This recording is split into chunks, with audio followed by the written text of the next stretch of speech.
Most people do not lack words. They lack the courage to stand in their words. They replay conversations in their head thinking they should have spoken up, they should have said something, they should have been stronger, but in the moment they stayed silent. Not because they were weak, but because no one ever showed them how to speak with both strength and grace. We are taught to be polite. We are taught to be nice. But no one teaches us how to be clear, how to be firm, how to be kind without shrinking ourselves. Assertiveness is not aggression. It is not being loud or overpowering. Assertiveness is alignment. It is the bridge between what you feel and what you say. It is the ability to hold your truth without crushing someone else's. Because when you lose your voice, you lose more than a moment. You lose part of yourself. You begin to believe that silence equals peace. But deep inside, you know it is not peace. It is the slow erosion of confidence. You start second-guessing yourself. You start allowing small things to slide, then bigger things. You justify it by saying you are being the bigger person. But it is not strength if it costs you your identity. Let me be direct. If you do not learn how to speak up with clarity and calm, people will not guess your value. They will define it for you. And you will watch them build a version of you that does not belong to you. Think back to a moment when you wanted to speak up, but did not. Maybe it was at work. Maybe it was with someone close to you. You knew what you wanted to say. You felt it in your body. But the words did not come. And afterward, you felt smaller. You felt frustrated. Not because you were wrong, but because you were quiet. The problem is not your voice. The problem is your belief about your voice. You were never taught how to speak it with strength. Most people believe assertiveness comes from personality, that it belongs to the loud, the extroverted, the bold, but that is not true. Assertiveness is not personality. It is a decision.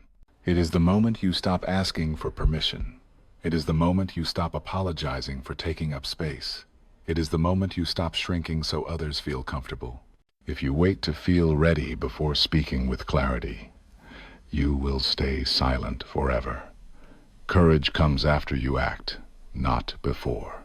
So we begin with small shifts. We replace apology with appreciation. We remove phrases that diminish us. We speak without fluff. And we learn that silence is not always noble. Sometimes it is just fear dressed up to look polite. When you speak with alignment, people listen differently. When you stop qualifying your words, people lean in. When you stop apologizing for existing, you begin to own your presence. And that presence changes things. It changes how people respond to you. It changes how you feel about yourself. And it changes the outcomes you experience. You do not need to speak louder. You do not need to be someone else. You need to speak from a place of truth. The truth that you are allowed to say what you need. The truth that your thoughts matter. The truth that your peace is not found in hiding. Assertiveness is not about being the loudest in the room. It is about being grounded enough to say what needs to be said, clearly and respectfully. So from now on, we stop making ourselves smaller. We stop softening our voice just to keep others comfortable. We stop waiting to be invited. Because your next conversation can be the one that changes everything. And it begins the moment you decide that your voice is not something to fear. It is something to trust. The first obstacle to sounding assertive is not your tone or your vocabulary. It is the small habits that chip away at your presence. Habits you have picked up without noticing. Habits that feel polite, but quietly weaken the way others perceive you. The first one is over-apologizing. You say sorry not because you did something wrong, but because you feel like you are wrong. You apologize for being late by 1 minute. You apologize for asking a question. You apologize for existing in someone else's space. But here is the truth. Every unnecessary apology teaches your nervous system that you are a burden. It tells the world that your time is less important, that your voice must ask for permission before it speaks. This habit feels harmless, but it is not. It erodes confidence. It trains you to seek approval before offering truth. And when repeated enough times, it becomes a filter through which others see you. If you want to sound more assertive, this is where you begin. Replace apology with gratitude. Instead of saying, "Sorry, I am late," say, "Thank you for your patience." Instead of, "Sorry, I just saw your message," say, "I appreciate your understanding." This simple shift reclaims your presence. It reminds you and them that you are allowed to take up space without shame. Gratitude invites connection. Apology invites hierarchy. And you are not less than anyone in the room. The second obstacle is downplaying your own voice. You say things like, "This might be a dumb question," or "I am probably wrong," but you soften your own thought before it even enters the room. And what you think is humility is actually a habit of shrinking. When you downplay your words, people stop hearing your message and start focusing on your insecurity. They respond to your tone, not your truth. And here's what you must understand. Most of the time, people are not judging your opinion. They are reacting to the way you present it. So instead of starting with, "I could be wrong," but try saying, "Here's what I am noticing," or "I would like to add something." This signals presence. This signals ownership. This tells people you are not looking for permission. You are offering perspective. And that is powerful. Now we get to the third habit. The inability to say no. Not because you do not know the word, but because you feel like you have to explain it. You say no and then follow it with 3 paragraphs of justification. You try to make it sound soft, polite, reasonable, but every added word chips away at your clarity. No is a complete sentence. You do not owe anyone your backstory. You do not have to over-explain your boundaries. Every time you do, you are unconsciously seeking approval for protecting your peace. You are allowed to say no without guilt. You are allowed to say no without a footnote. You are allowed to say no simply because it is right for you. The more you practice saying no without explanation, the more your confidence grows, and the more people will respect your time and your space. Let this be the moment you stop apologizing for being busy. Let this be the moment you stop hiding behind softness. Let this be the moment you realize that being assertive does not mean being cold. It means being clear. You can be kind and firm. You can be warm and direct. You can say no and still be a good person. The goal is not to sound like someone else. The goal is to sound like you, without hesitation, without dilution, without shame. Your words carry weight, but only when you let them stand without apology. Start small. Catch the sorry before it escapes. Replace it with thank you. Catch the self-doubt before it lands. Replace it with presence. Catch the urge to explain your no, and simply let it be no. Because clarity is not cruelty. It is courage. And every time you choose it, you build a voice that others can trust. But more importantly, you build a voice that you can trust. You do not become more assertive by force. You become more assertive by practice, by choosing better words, by speaking with clarity instead of clutter, and most of all, by owning your space without needing to apologize for it. One of the most effective shifts you can make is to change the way you open a sentence. Every conversation carries a subtle power dynamic, and most people unconsciously enter that space from a lower angle. They try to soften the moment before they even begin. They say, "I hate to bother you," or "This might be a dumb idea." These phrases are not polite. They are defensive. They signal hesitation. They teach others to listen to you with caution instead of curiosity. So here is the new approach. Begin your sentence with presence, not apology, not self-doubt, not fluff. Say, "I wanted to offer a thought," or "I have something to add." That is enough. That is confident. That is clear. Another shift is how you ask for time. Instead of saying "Sorry to interrupt," or "Sorry, can I grab you for a second?" try saying, "I would appreciate a moment when you are free," or "Let me know when is a good time to connect." This does not diminish their time. It honors both yours and theirs. Now let us talk about the power of word choice. There are words that drain your authority and words that restore it. Words like just, kind of, sort of, maybe, literally, basically. These words are fluff. They dilute your message. They make your ideas sound smaller. They do not make you sound polite. They make you sound unsure. If you want to be taken seriously, speak with words that carry weight. Remove the fluff. Let silence hold the space where hesitation used to live. When someone asks you a question, do not rush to fill the silence. Do not reach for filler words like or you know, or I mean. Just breathe. Let your breath become your first word. The space between the question and your answer is where your confidence lives. The next shift is tone. Many people unknowingly raise their voice at the end of a sentence. It is called uptalk, and it makes every statement sound like a question. Instead of saying, I believe this is important with a rising tone, say it with a calm, steady finish. Let your voice land. End low.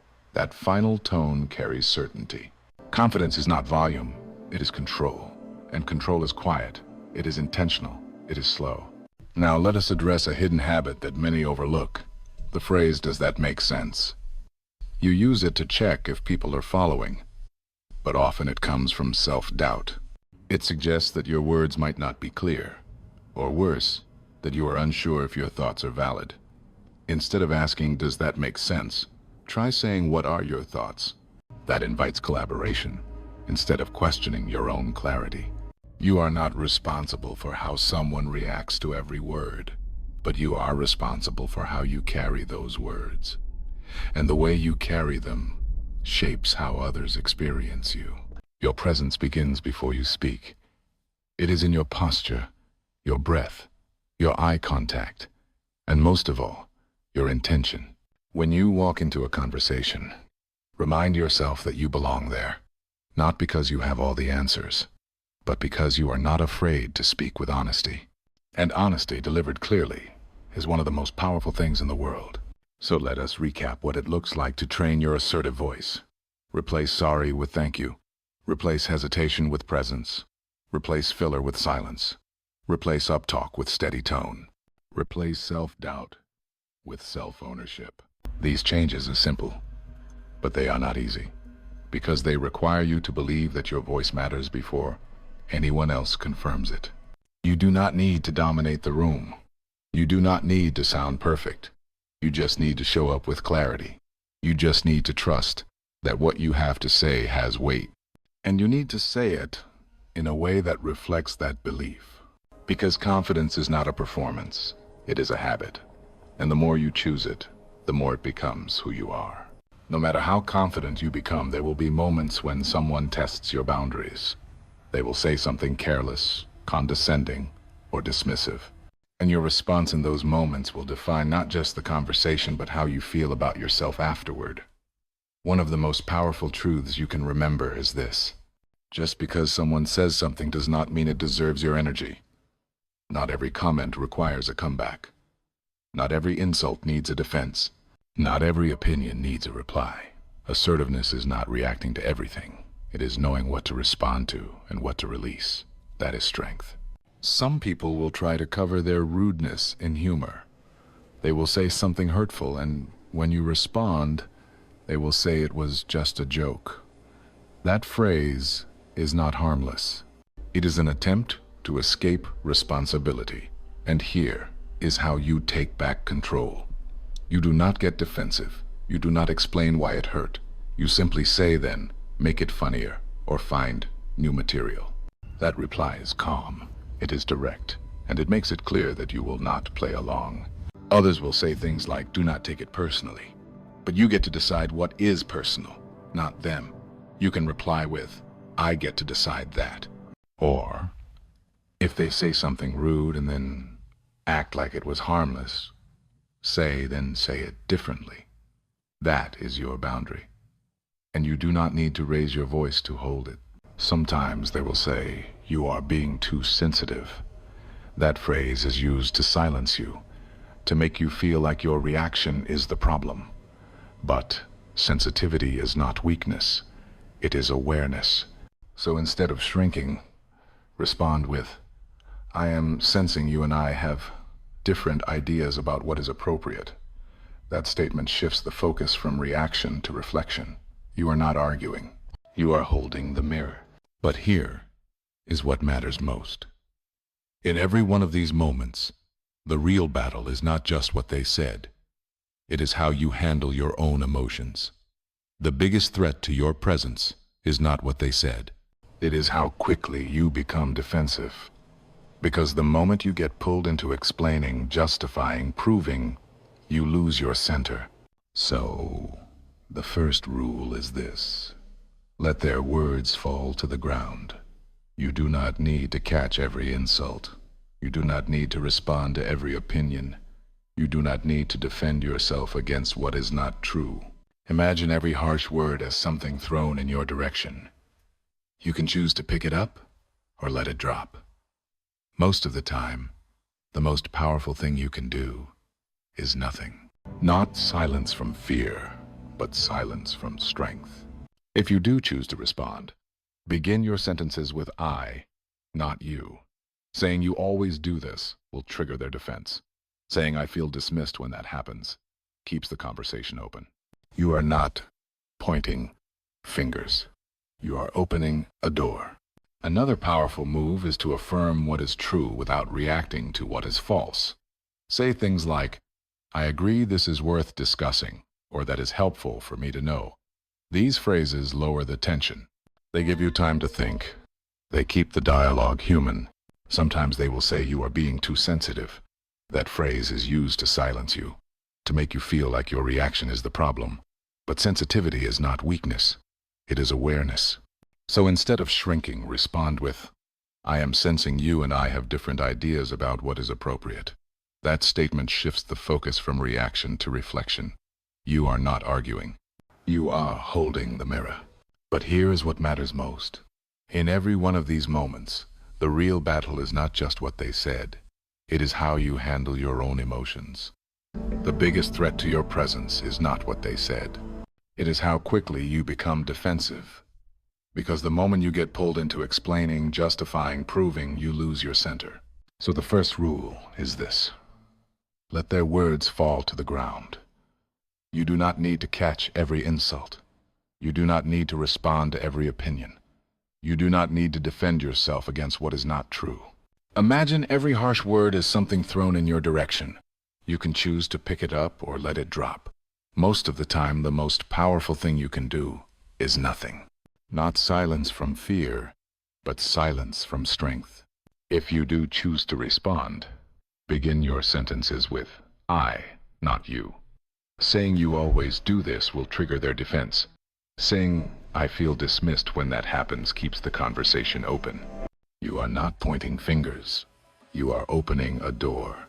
Another powerful move is to affirm what is true without reacting to what is false. Say things like, I agree this is worth discussing, or that is helpful for me to know. These phrases lower the tension. They give you time to think. They keep the dialogue human. And when all else fails, remember this. Not everyone is worth the same level of access to your energy.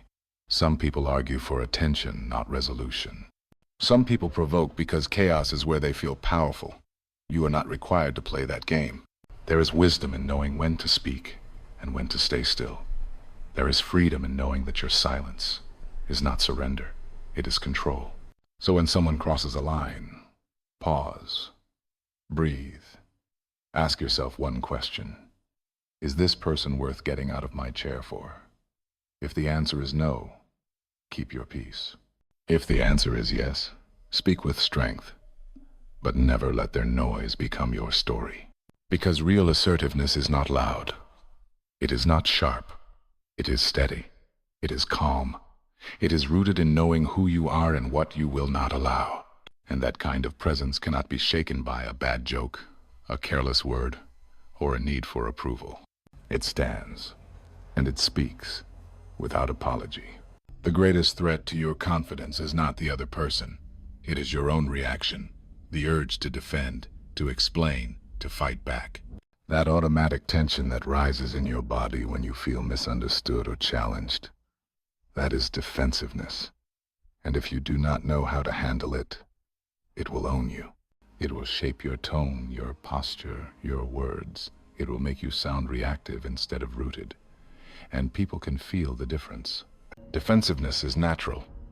It is human. When we feel threatened, we want to protect ourselves. But most of the time, we are not protecting truth. We are protecting ego. And ego always speaks too soon. Here is the shift. Assertiveness is not about always having the last word.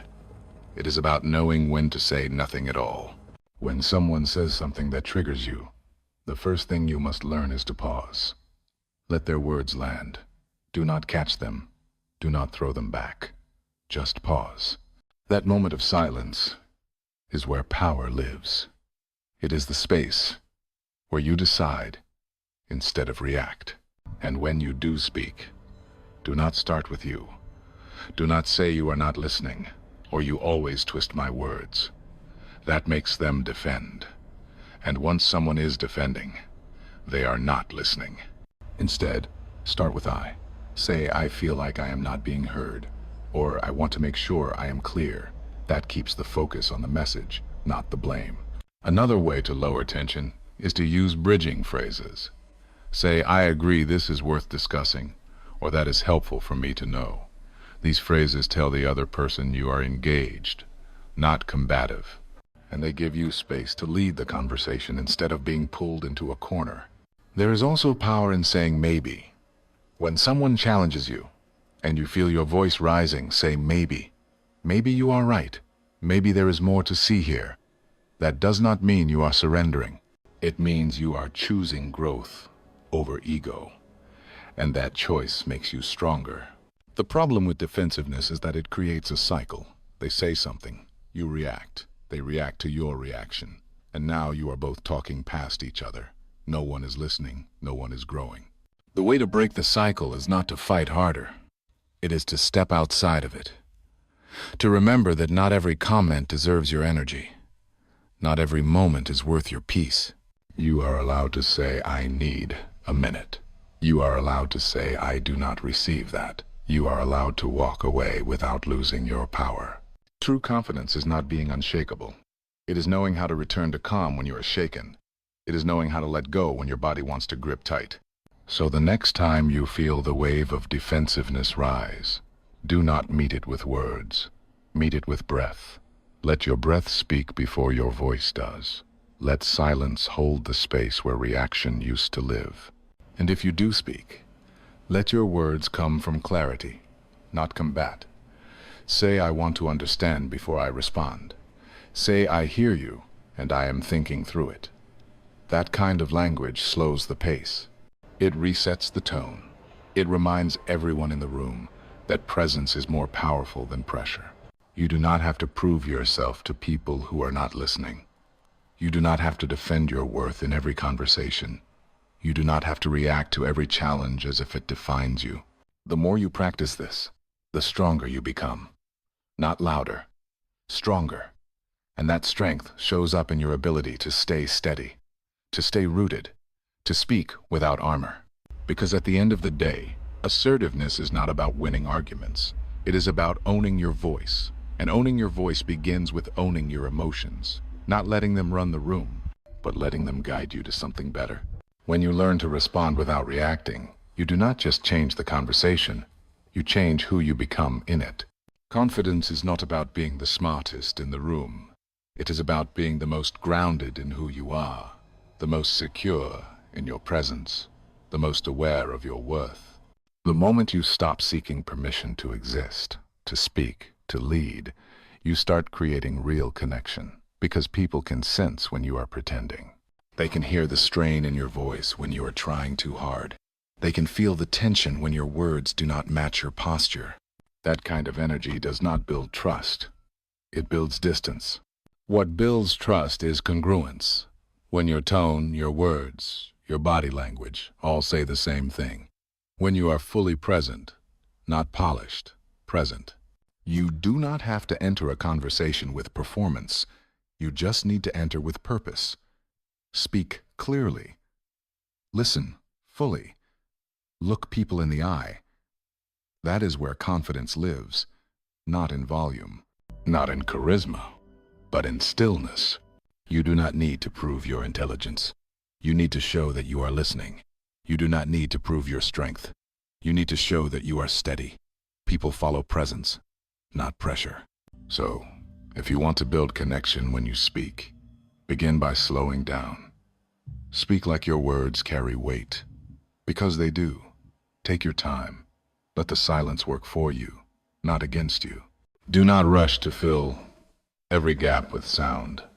Confident people are not afraid of silence.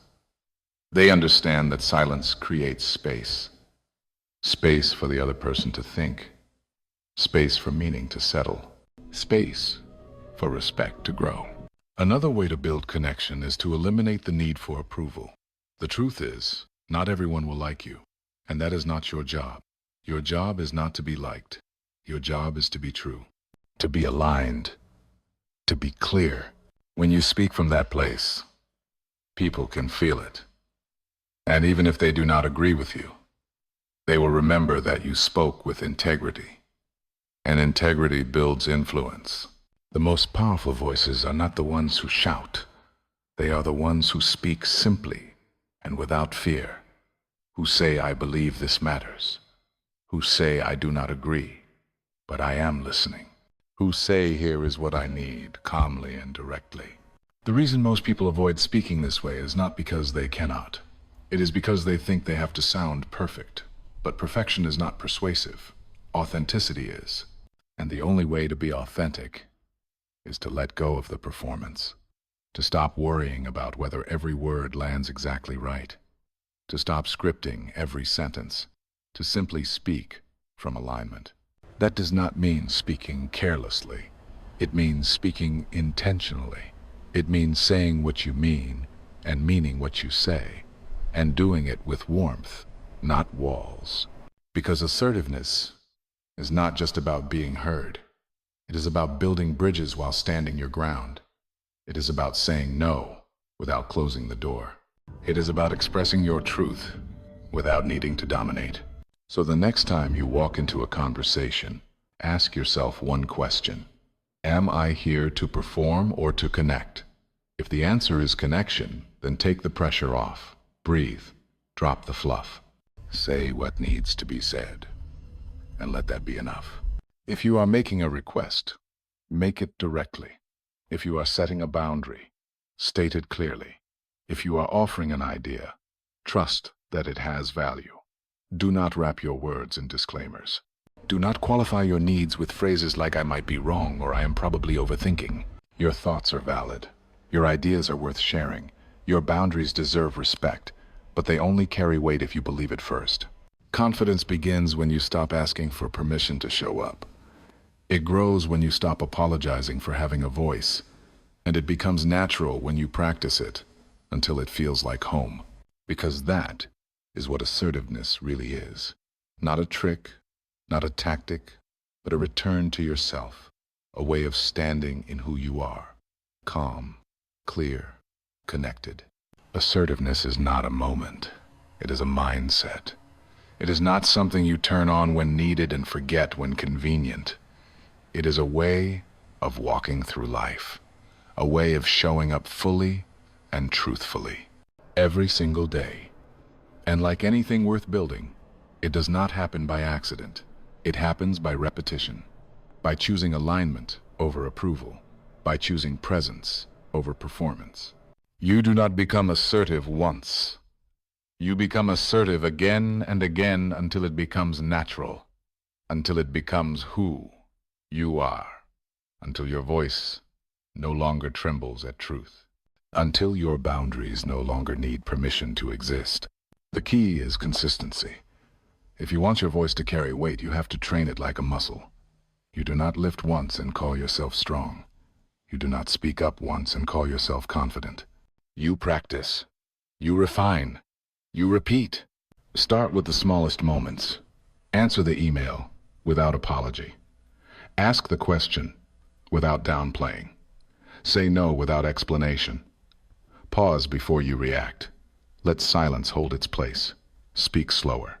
Stand taller. Choose words that reflect who you are, not who you are afraid to be. And when you slip, when you fall back into old habits, when you say sorry out of instinct or soften your voice out of fear, do not shame yourself. Correct yourself gently. That is growth. That is discipline. That is the difference between trying and becoming. You do not have to get it perfect. You just have to stay committed. Because what you are building is not just a communication style. It is a foundation. A way of holding yourself in every room, every conversation, every decision. Assertiveness creates clarity. Clarity builds trust. Trust opens doors. And behind those doors are the opportunities, relationships, and outcomes that only come when you are not shrinking. So make it your default. Make it the way you speak to your team, your family, yourself. Make it the way you ask, decline, challenge, and contribute. Let it shape the way you enter rooms. Let it guide the way you exit conversations. You are not too much for being direct. You are not unkind for having boundaries. You are not selfish for valuing your time. You are simply aware of your worth. And that awareness will change every room you walk into. It is not about saying more. It is about saying what matters with fewer words and more weight. It is about saying it with your eyes, your posture, your calm, not from fear, but from focus. And the more you live this way, the more others begin to shift around you. They listen closer. They push less. They respect more. Because when you respect your own space, others learn to do the same. That is the quiet power of assertiveness. It does not need applause. It does not need permission. It does not need to be loud. It just needs to be consistent. So when you speak, speak from truth. When you lead, lead from alignment. When you draw a line, do it with clarity and calm. You are not responsible for how others feel about your boundaries. You are responsible for how you honor them. And if you ever wonder whether it is worth it, whether this practice of showing up fully and clearly actually changes anything, remember this. Every strong conversation you have is a seed. And those seeds grow into respect, trust, influence, and peace. Not overnight, but always. The world does not need more noise. It needs more people who can speak without shaking. It needs more voices that are both firm and kind. And it needs people like you to go first. So do not wait for the perfect moment. Do not wait until you feel brave. Start where you are. Speak how you are, and let the process build the person you were always meant to be. Assertiveness is not a trick. It is a practice, and it is one you now carry in every word you choose.